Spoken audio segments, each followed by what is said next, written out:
Nice to see you again. How many years is it this year? It's the 17th year. Okay, what is the theme this year and why did you choose that? Well, it was supposed to be our 16th season. Oh yes. So Tutti Frutti for Sweet 16. Oh. But yes, that marketing angle has gone away. Because of COVID, we repeated a year. Seriously, I wanted to get back on brand. Mm-hmm. We had done a season of Tennesse Williams and censorship, which involved other playwrights. Which we loved. We did a thing with the Japanese playwright Yukio Mishima, mm-hmm. which really stretched our audience happily. And I thought it was important to return now to why bother to do a Tennesse Williams festival at all. This is the first time since 2006. Since the first year that it's all Williams. And I wanted to show the range of material mm-hmm. from the 30s to the early 80s. Mm-hmm. And that the reason that it resonated was because there was such a depth of material. Yeah. So, Tutti Frutti with the emphasis on fruity. Fruity. But so you're doing a big mix. You're doing famous pieces like A Cat on a Hot Tin Roof, but with a twist. Yes. We're doing Cat on a Hot Tin Roof in Town Hall. Mm-hmm. And we've done Cat on a Hot Tin Roof in Town Hall. But we're sitting the audience in a different part of Town Hall, which you'll have to come and see. Mm-hmm. It's with an ensemble of 6 very talented people and 6 to do the whole thing. And we're doing the whole thing in 2 hours. And we're not really making any cuts to it. And we're very excited. We like to take these classic plays and show them to the audience in a way that gives them respect by treating them as if they were written yesterday. Mm-hmm. Without changing the words, to say this is relevant in a way you couldn't even imagine. I wasn't around, but I know it's the 75th anniversary of Streetcar, and you've got those wonderful South Africans coming back. Yes. Tell me about them. This will be their 10th year. Wow. And so we really have an experience, and by we, I mean our audience has an experience with them. And they wanted to do this Streetcar.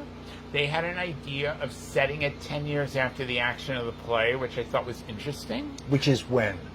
Oh, well, it would be if the play takes place in 1948, it would be in 1958. But more than that, it's that it's in an asylum. And that this is Blanche projecting onto the asylum what happened to her, which is an interesting way to do a take on this classic material. And the material is phantasmagoria. We forget because of the movie with its realism how much of the play that Williams wanted to play like a hallucination. Yeah. And this production will do that. Yeah. And I think it's nice to have something from South Africa now that they can get the visas, now that they can come here, now that the COVID protocols. We have something from Cyprus this year. But I love the South Africans, what they did that beautiful one too in the Japanese year. Yes. The Lady Owie. The Lady Owie blew me away. Oh, thank you. And I love the guys too. But you're not just doing the famous pieces. There's quite a few unknown pieces. We have some crazy stuff this year that's early and late. We have a piece that he wrote. Okay, so part of doing plays from the 1930s to the early 80s is that the audience will begin to notice repetition, to say, oh, this is an idea he had. So in the early 30s, he wrote a play which begins with a wife who's besotted by the sight of her beautiful husband who's lying down. Mm-hmm. That's how the play begins. She's just staring at him, and he's ignoring her. Mm-hmm. So that play is called The Magic Tower. Mm-hmm. And you see that image in Cat on a Hot Tin Roof with Maggie and Breck. Yeah. No one knows Magic Tower. And it's coming from the Republic of Cyprus in a production with Greek songs and English dialogue. We have a crazy play from the late 70s, early 80s called The Peaceable Kingdom, which is, it's about a nursing home strike with some very unwoke seniors that have to be taking, very cranky people, who's, because of the strike, their children have to come take care of them. And that, of course, because it's set in a nursing home in Queens in the 70s, is being done as a Chinese puppet show with live... Naturally. Of course! It's the Tennesse Williams Festival. By a wonderful puppeteer called Pandora Gastelum, who has her own nutjob puppet theater called the Mudlark Public Theater in New Orleans, and they're coming. And it's like the Cypress thing. Pandora came to us last year as an actor. Yeah. And she has her own theater. So she's bringing her theater this year.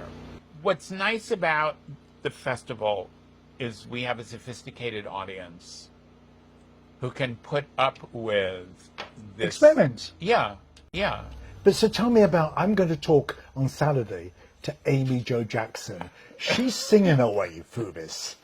So tell me, before I speak to her, what I read about Amy Jo Jackson's show. Yeah. And we have some friends in common, and I emailed her and I said, I don't know when, I don't know how, but I want you at the festival. And Amy Jo wrote back to me and said, I've always thought this musical thing should perform at the Tennesse Williams Festival. So then she's busy, and her schedule was complicated. So we waited a year. And then COVID came, and I said to her, I'm going to call you January 2nd. So I did. And she came last year and performed 15 minutes at the gala. And the audience at the gala fell in love with her. So but you're not telling me what she sings. Oh, well. Not too much, because I'll be talking to her, but what does she sing? What's this show about? She has the brilliance to assign Broadway showstoppers to every major female character in a Tennesse Williams play. So Serafina has a song from The Rose Tattoo. Amanda, the mother, has a song from Glass Menagerie. Catherine from Suddenly Last Summer has a song. There's a lot of Sondheim. There's the great hits of the American musical canon as if they were sung by Tennesse Williams heroines. This is a brilliant idea. It's a brilliant idea. I'm so excited about it. And she delivers. Yeah. She can really belt this stuff. And Brian Nash, who accompanies her on the keys, can really play. So it's like our burlesque show. But you have got a burlesque as well. Yes, it's an overview, this burlesque show. It's called Bananas Burlesque. Anyone who saw Lefty Lucy take her straitjacket off as Blanche Dubois and swing it over her head will want to see that again. Yeah. And I invited Lefty to come and do that and to riff on the other shows of the festival.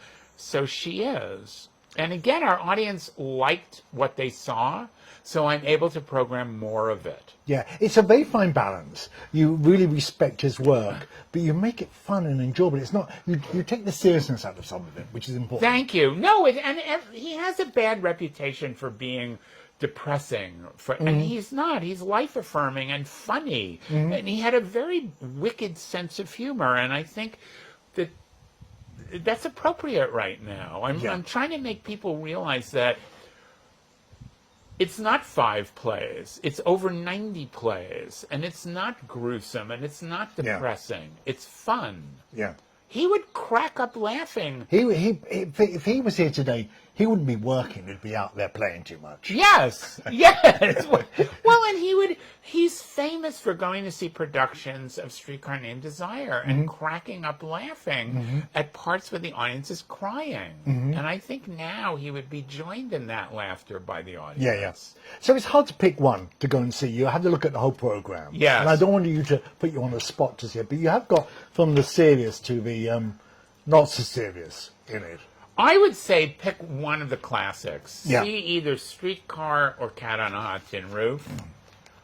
Although Vieux Carré has its charms also. A disco ghost play where the audience dances and there's live music from New Orleans.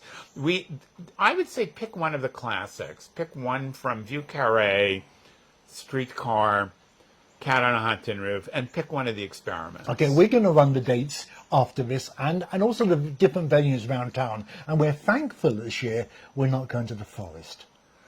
With the mosquitoes. Who knew about that? Everything is indoors this year. Yeah, so if you got bitten, like we all got bitten, I bumped into Penny Arcade, who I adore. Thank you for bringing her. And the first thing she said to me, hello, because we'd met before, What's with these fucking mosquitoes? Yeah. No, we're indoors this year. This is an opportunity for our audience to regroup. It's an opportunity for our international artists to regroup, and I think it's important right now that live performance happen. Yeah. Just happen. Yeah. Some of the venues are small, so book as soon as you can. Correct. Thanks for talking to us.